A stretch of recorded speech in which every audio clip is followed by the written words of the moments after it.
As you can see, the front of the bait is shaped like the front of a boat. This shape does some great things for fishermen. First, it gives the bait its great fluid walking the dog action that fish just can't resist.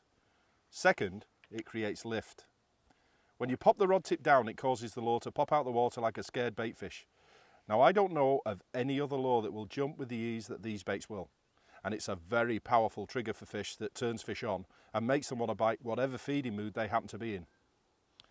This shape will also cause the bait to guide itself around obstructions and snags. All you have is the line coming out the edge there. That makes them completely weedless. These will go through trees, brush, lily pads, grass, overslop. The bait will always land the right way up in the water, so the hook's always out of harm's way. It won't get caught up on anything. It just slides right the way through. The front of the bait there, it's like the keel of a boat. So what it does is it goes through grass and just parts it. It will go round lily pads, so it's always in open water, so the fish can see it instead of it coming over the top. So you get much more in the way of strikes there and good bites. I had black mama one day when my partner wasn't catching any fish. I snuck down into my tackle box and I pulled out a black mama. I'm not going to tell you the color, but I snuck down in there, put the black mama on, and I started throwing it across the pads and letting it sink down into the holes.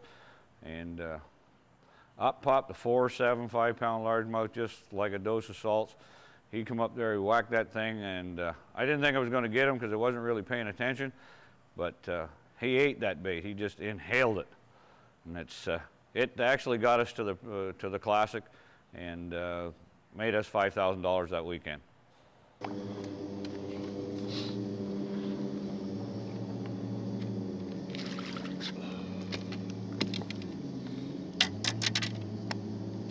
That is a nice fish. Probably one of the main attractions of all the black mamba jerkbaits is that when you're fishing vegetation or reeds or any weedy situation like that, all you have to do is, when you cast that lure out, is keep a little bit of tension on it. Don't pull it hard, just give it a little bit of tension. It'll pull through all that nasty cover where the fish live. In my usage of the baits, the only time I've ever been caught up on anything is when the line itself has got caught around, say, a piece of bark on a log or something like that. The baits themselves never get caught up. Now, if you do find that you maybe do a bad cast and end up in brush or in a tree or something like that, what you must do is avoid yanking on the rod and pulling it hard. If you do that, you risk exposing the hook. The hook will then get stuck in the bark. All that you need to do is just keep gentle pressure on. And what you'll find will happen is the line usually unravels and the bait will just pop right off.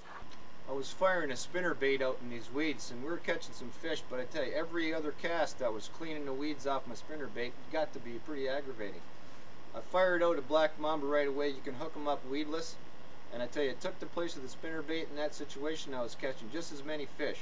And I had a ride, and I tell you, hooked up weedless, can't beat that bait. Nicely.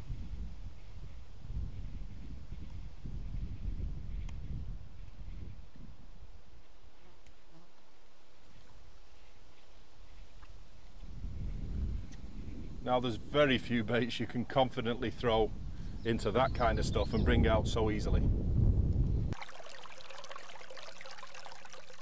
Now, the black mamba baits are also deadly at fishing thick weeds. Now I can hear you saying, you know, that you always pitch a jig and craw in. Now, the problem with that again is everybody fishes the same way. Now, let me ask you, what's the #1 food of most predatory fish? The answer, of course, is bait fish. And then somewhere down the line, most guys, when I ask them this question, will tell me crayfish, frogs, and leeches. Now, why is it that people want to throw a bait that looks like the #2 or the #3 forage? Why on earth would you not want to throw a bait that looks like the #1 forage, that looks like a bait fish? When you throw black mamba baits in this mode, you'll find that you'll pick up a lot more fish that a lot of guys fishing craws leave behind.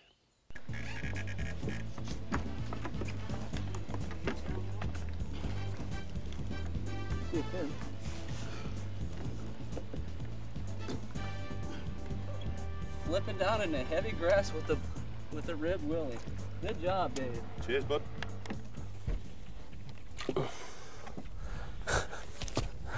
You know what absolutely amazes me at the versatility of these baits from black mamba? You know, there's a rib willy, You know, generally it's used as a jerk bait, but in this case I'm rigging it up with a little nose weight. I've been flipping all this grass and all this cane. There's nothing out there at all that I know of anyway that comes close to matching these baits.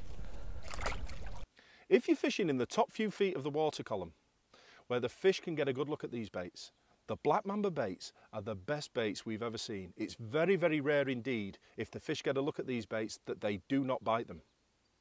If you're fishing in shallow emergent vegetation, the kind of stuff that's always clogging up your spinnerbait blades, you can throw the black mamba baits in, they don't get hung up, you don't have to pull weeds off them, and you can cover water really quickly and the fish climb all over them.